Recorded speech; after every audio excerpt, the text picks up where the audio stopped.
good, Cat. Where? Little Miami River at Spring Valley. At 12 feet, water rises into low-lying areas close to the river near Spring Valley, Roxana, and east of Waynesville.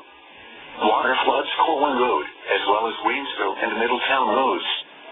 Additional details, at 4 p.m. Friday the stage was 9.6 feet. Forecast.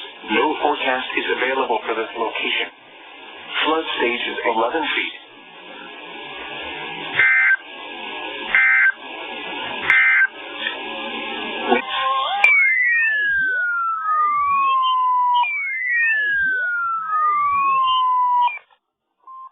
Flood warning in effect until Saturday morning. Minor flooding is forecast. Where? The Mad River at Springfield. At 9 feet, in addition to flooding along Lower Valley Bridge between Old Mill Road and State Route 369, Sanger Road is flooded, and the I-70 westbound exit to Memory at Route 675 is closed. Additional details, at 4:30 p.m. Friday the stage was 6.0 feet. The river is expected to rise above flood stage this evening to a crest of 9.6 feet late this evening.